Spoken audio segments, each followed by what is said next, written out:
At its very heart, the concept of karma is beautifully simple. The word itself, from the ancient Sanskrit language, means action. But it is not just the action, it is also the universal, unfailing law of cause and effect that is tied to that action. Think of it like a farmer planting seeds. If he sows a mango seed, he cannot expect a neem tree to grow. The seed itself contains the blueprint for the fruit it will one day bear. In the same way, every action we perform, whether with our body, our words, or even just our thoughts, is a seed we are planting in the vast field of the universe. This law is not about a heavenly judge keeping a tally of our rights and wrongs.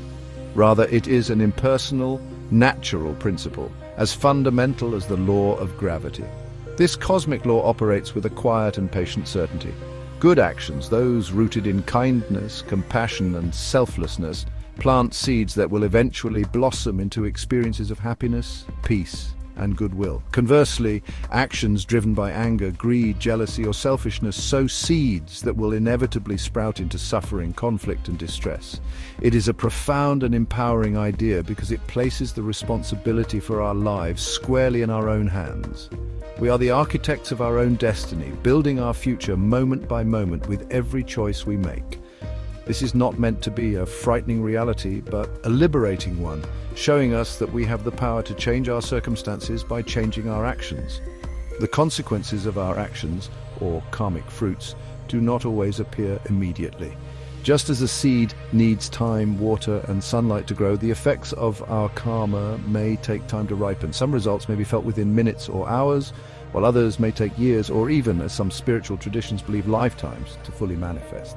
This delay can sometimes make it difficult to see the direct connection between our actions and their results, leading some to doubt the law's existence. But the law is always at work, silently and meticulously. A kind word spoken today might return to us as unexpected help from a stranger years from now. A moment of anger might create a subtle rift in a relationship that only becomes apparent much later. Understanding this fundamental principle helps us to live with greater awareness and intention. It encourages us to pause and consider the nature of the seeds we are sowing with our every thought, word, and deed. Are we planting flowers or are we planting weeds? Every moment presents a fresh opportunity to choose.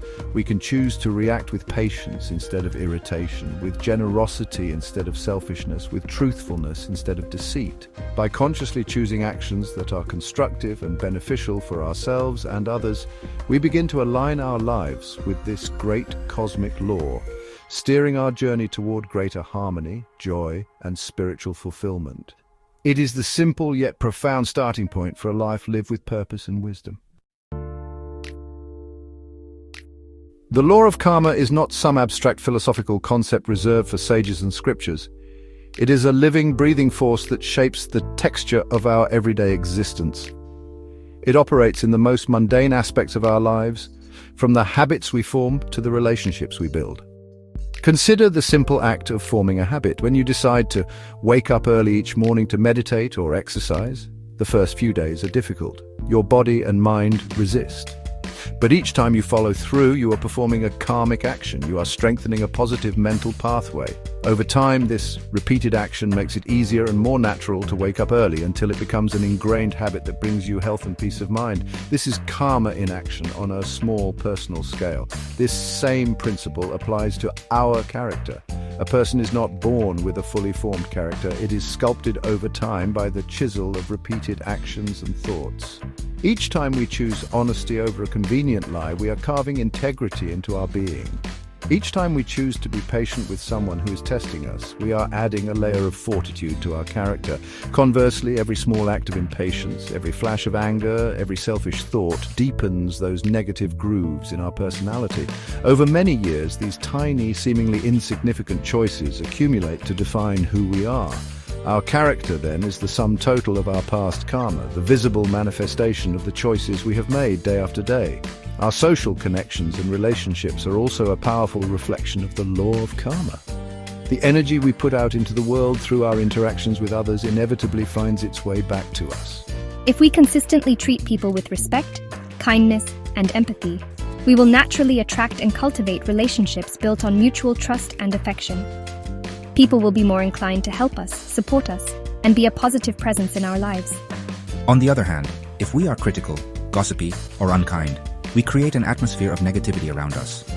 We may find ourselves surrounded by conflict, mistrust, and loneliness, wondering why our relationships are so difficult, not realizing we have been sowing the very seeds of that discord. Therefore, we can see that karma is a deeply practical principle for navigating our daily world. It reminds us that our life is not a series of random, disconnected events. There is an underlying order and justice to it all. Every smile we offer, every helping hand we extend, every moment of understanding we give, these are not lost. They are investments in a future filled with greater harmony. Similarly, every harsh word, every selfish act is a debt that will eventually have to be paid in some form of suffering or unhappiness. By understanding this, we are empowered to become conscious creators of our daily experience, choosing actions that build a life of purpose, connection, and inner peace. While karma is a spiritual concept, its workings find fascinating parallels in the fields of modern psychology and neuroscience. From a psychological perspective, karma can be understood as the process of conditioning. Our minds are incredibly malleable. Every time we think a thought or feel an emotion, we strengthen the neural pathways associated with it. If we constantly dwell on thoughts of worry and anxiety, our brain becomes more efficient at producing those thoughts. We are in effect training ourselves to be anxious. This is a form of mental karma. The actions of our mind, our thoughts, create a result, which is our habitual mental state. Our personality and our default emotional responses are the long-term consequences of these repeated mental actions. Neuroscience offers a physical explanation for this process through the concept of neuroplasticity. This is the brain's remarkable ability to reorganize itself by forming new neural connections throughout life. The saying in neuroscience, neurons that fire together, wire together, is a perfect scientific description of how karmic patterns are embedded in our physical brain. When you practice kindness, the neural circuits associated with empathy and compassion are strengthened. When you give in to anger, you reinforce the brain's rage circuit. Over time, these reinforced pathways become our default reactions. An individual with a quick temper has, through repeated karmic acts of anger, built a neurological superhighway for that emotion, while the path to patience remains a little-used dirt track. Consider the social implications of this mental karma. The mental habits we cultivate determine how we perceive and interact with the world around us. A person who has cultivated a mind of suspicion and distrust will interpret even neutral actions from others as threatening. This perception then influences their behavior. They may act defensively or with hostility, which in turn elicits a negative response from others, reinforcing their original belief that the world is an untrustworthy place. This creates a self-perpetuating cycle, a feedback loop of negative karma. Conversely, someone who has trained their mind in goodwill and optimism will perceive the world through a more positive lens, act with warmth, and receive warmth in return. Therefore, even without invoking spiritual beliefs, we can see a rational and observable basis for the law of karma. It is the law of mental cause and effect. Our thoughts are not harmless, fleeting things. They are potent actions that shape our brain, our personality, and our experience of reality. Understanding this gives us tremendous power. We can consciously choose to cultivate positive mental states like gratitude, forgiveness, and compassion. Through practices like meditation and mindfulness, we can actively weaken negative neural pathways and build new positive ones. We can, quite literally, change our minds, and in doing so, we change our lives. This is the practical, psychological magic of karma. In the great spiritual traditions of the East, particularly Hinduism, Buddhism, and Jainism, the law of karma is inextricably linked to the concept of rebirth, or samsara. These traditions teach that the soul, or the stream of consciousness, is on a vast and ancient journey, moving from one life to another. Karma is the engine that propels this journey. It is the force that determines the circumstances of our birth, our family, our country, our innate talents, and our inherent challenges. The actions performed in one life create karmic imprints, or samskaras, that are carried forward, shaping the starting conditions of the next life.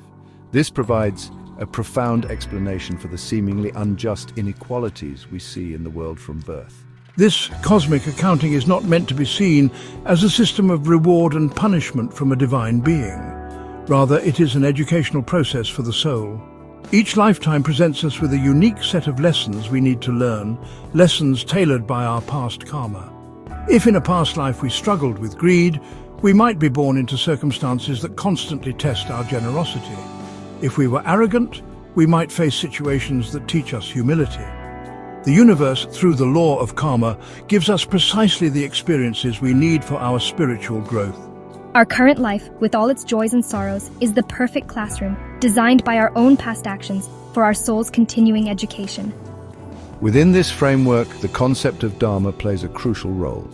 Dharma is our righteous duty, our unique purpose, the ethical path we are meant to walk in this life. Living in accordance with our Dharma, performing our duties with selflessness and integrity is considered good karma. It helps to purify our past negative karmas and propels us towards spiritual liberation or moksha. When we ignore our Dharma and act out of pure self-interest, we create further karmic entanglements that bind us more tightly to the cycle of birth and death.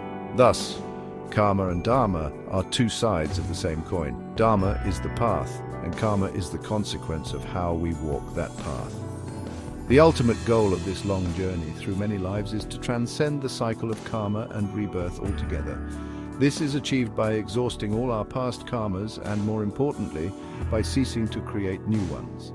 This is done by performing actions without attachment to their fruits, by acting out of pure love and duty, rather than for personal gain. When the mind is purified of selfish desires like greed, anger, and ego, our actions no longer create binding karmic residues. At this point, the soul is liberated from the cycle of samsara and attains a state of eternal peace and union with the divine. This is the grand spiritual vision in which karma is not just about cause and effect, but about the soul's ultimate return to its source. A common misunderstanding of karma is to confuse it with fate or predestination. Fate implies that our lives are rigidly pre-written, that we are helpless puppets whose strings are pulled by an unchangeable destiny. Karma, however, teaches the very opposite.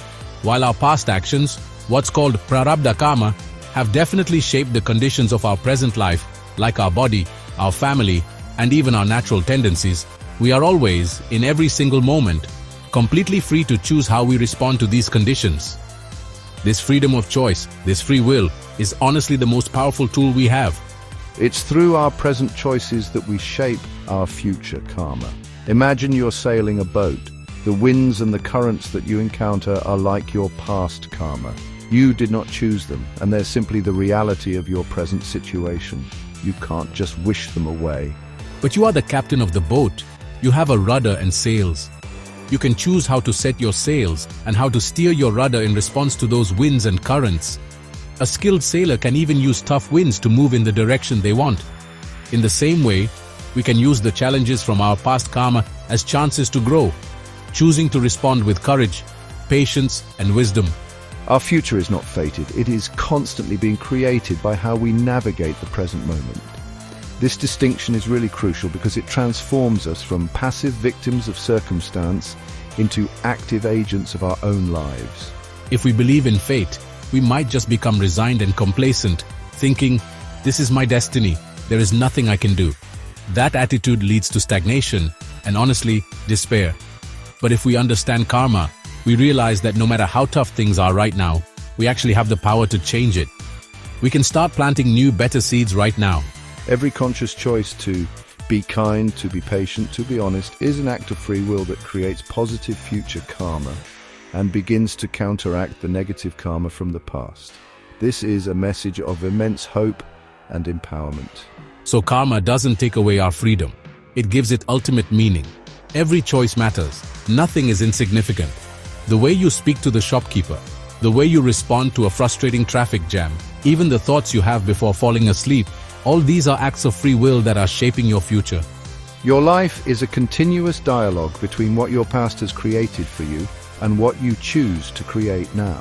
While we cannot erase the past, we have the complete freedom to build a different future, one choice at a time. This, honestly, is the liberating truth at the heart of the law of karma. Living with an awareness of karma can profoundly transform our approach to everyday life, making our journey more mindful, ethical, and peaceful. When we truly understand that every action has a consequence, we become more deliberate in our choices. We begin to see our life not as a series of random events, but as an intricate tapestry that we are weaving with our own hands. This awareness acts as an internal moral compass. Before speaking a harsh word, we might pause and consider the seed of conflict we are about to sow. Before acting on a selfish impulse, we might reflect on the future unhappiness we could be creating for ourselves and others. This constant, gentle self-reflection is the foundation of an ethical life. This awareness particularly enriches our relationships. When we interact with others, we can see the immediate effects of our karmic output. A genuine smile, a listening ear, a word of encouragement. These small acts of positive karma can brighten someone's day and strengthen the bond between you. They are deposits into a relational bank account that yield returns of trust and goodwill. Conversely, when we are faced with difficult people or challenging situations, an understanding of karma can give us immense patience. We might see another's anger not as a personal attack, but as the fruit of their own past suffering, which helps us to respond with compassion rather than retaliation, thereby breaking a potential cycle of negative exchange. Furthermore, awareness of karma is a powerful antidote to the states of mind that cause so much of our suffering, such as blame, resentment, and victimhood. When things go wrong, our first instinct is often to look for someone or something to blame. But the law of karma encourages us to look inward. It prompts us to ask, what role might my own past actions, in this life or before, have played in creating this situation? What is this situation trying to teach me? This shift in perspective from blaming others to taking responsibility is incredibly empowering. It stops the drain of energy that comes with bitterness and allows us to focus on what we can do to improve the situation and learn from it. Ultimately, living with karmic awareness helps us cultivate mental well-being. By consistently choosing positive actions and thoughts, we are not only creating a better external future, but also a more peaceful internal present. We are conditioning our minds for happiness. We learn to find contentment not in external acquisitions, but in the inner satisfaction that comes from living a life of integrity and kindness. It is a practical path to inner peace, available to anyone, regardless of their spiritual beliefs. By simply living as if every action matters, because it does, we align ourselves with a deeper truth and find a more meaningful and harmonious way to navigate the complexities of life. As we delve deeper into the concept of karma, several profound questions naturally arise, challenging us to refine our understanding. One of the most common questions is, how can karma from a past life affect me now, when I have no memory of it? The spiritual traditions answer this by comparing karma to a debt. If you borrowed money and then developed amnesia, your memory loss would not erase the debt. You would still be responsible for it. Similarly, the samskaras, or deep-seated imprints of our actions, are carried by the subtle consciousness, not the physical brain's memory. These imprints manifest in this life not as memories, but as innate tendencies, talents, fears, and the seemingly unearned circumstances we are born into. The effects are present even if the memory of the cause is not. Another key question concerns the relationship between intention and action. Which is more important in creating karma? Most traditions, especially Buddhism, place a very strong emphasis on intention or katana. The thought behind the deed is paramount. For example, if a doctor performs surgery and the patient dies despite the doctor's best efforts, the karma is not the same as that of a murderer who intended to kill. The intention was to heal. Conversely, an act that looks good on the surface, like giving to charity, creates less positive karma if the intention is to gain fame and recognition, rather than to genuinely help others. Actions are the vehicle, but intention is the driver that determines the karmic destination. The problem of suffering and justice also presents a significant challenge. How can a just law of karma explain the suffering of innocent children or good people? This is where the concept of rebirth becomes essential to the explanation. The karma we are experiencing now is not just from our actions in this life. It is a mixture of karma from countless past lives. The suffering of an apparently innocent person may be the ripening of negative karma created long ago. While this can be a difficult concept to accept, it is not meant to foster callousness, but rather a deep sense of compassion. We do not know the full karmic story of any individual, so our role is always to help alleviate suffering wherever we see it, as this is our own immediate good karma. Finally, the question of free will versus karmic destiny is a constant point of reflection. If our lives are shaped by past karma, are we truly free? As discussed earlier, the answer is a resounding yes. Past karma creates our predispositions and the situations we face, but our free will determines our response. Karma is like the hand of cards we are dealt. We did not choose the cards, but how we play the hand is entirely up to us. This interplay between destiny, our past karma, and free will, our present choices, is the dynamic field where our spiritual growth occurs. We are not prisoners of our past, but we are fully responsible for how we use our present to create our future. Understanding karma provides a powerful context for the practices of forgiveness and personal growth. Forgiveness, in a karmic sense, is not just about pardoning someone who has wronged you, it is a profound act of self-liberation. When we hold on to anger, resentment, or a desire for revenge, we are binding ourselves to that person and that negative event with strong karmic cords. This continuous stream of negative thought is a form of bad karma that we inflict upon ourselves, poisoning our own mind and ensuring future suffering. Forgiving someone does not mean condoning their harmful action. It means choosing to release ourselves from the burden of carrying that negativity. It is a conscious decision to cut the karmic tie and to stop watering the seeds of anger within our own heart. This principle applies equally to forgiving ourselves. Many of us are held captive by guilt and regret over past mistakes. We replay our errors in our minds, continually punishing ourselves for what we did or failed to do. From a karmic perspective, this self-flagellation is counterproductive. While acknowledging our mistakes and learning from them is crucial, dwelling in guilt only creates more negative mental karma.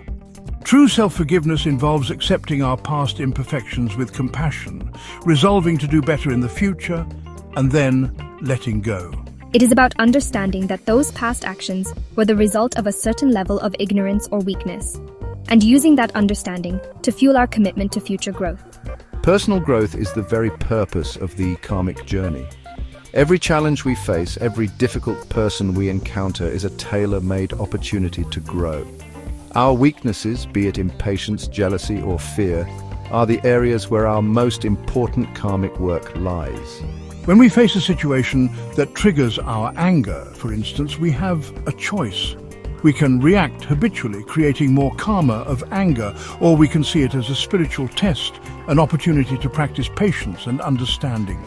Each time we choose the higher response, we weaken the old negative pattern and strengthen a new positive one. This is how we consciously use the circumstances of our life to purify our character and evolve spiritually. Ultimately, the goal is to break free from the karmic cycle altogether. This is not achieved by trying to cleverly balance good karma against bad karma, but by transcending the ego-driven desires that create karma in the first place. Through spiritual practices like meditation, selfless service, karma yoga, and devotion, we learn to act without attachment to the results. We perform our duties for the sake of the action itself as an offering, without worrying about personal gain or loss. When our actions become selfless, they no longer plant the binding seeds of karma.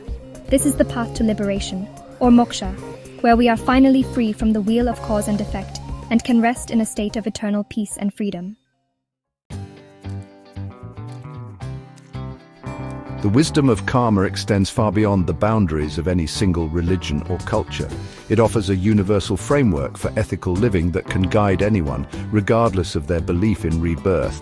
At its core, the law of karma is a call to mindfulness and responsibility.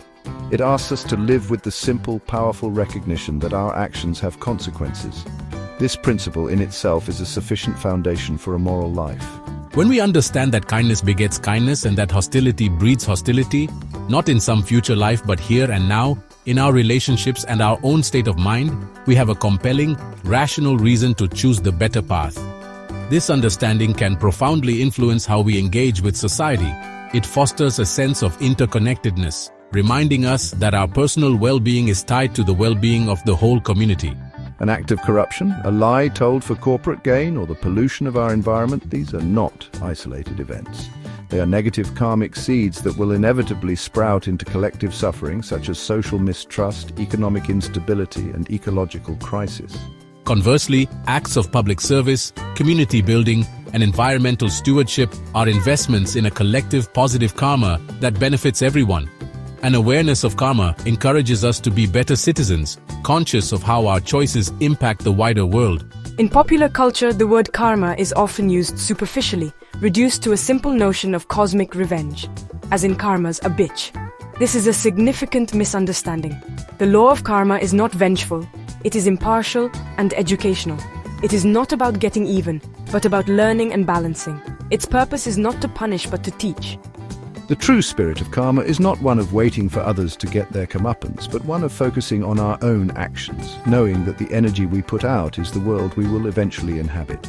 A deeper understanding moves us from a desire for external justice to a commitment to our own internal integrity. In conclusion, whether you see karma as a cosmic law spanning lifetimes or as a simple psychological principle of cause and effect in this life alone, its message remains the same.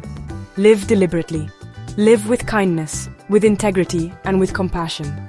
Pay attention to your thoughts, your words, and your deeds, for you are the artist, and they are the paints with which you create the masterpiece of your life. You do not need to believe in rebirth to see that a life guided by these principles will be a happier, more peaceful, and more fulfilling one.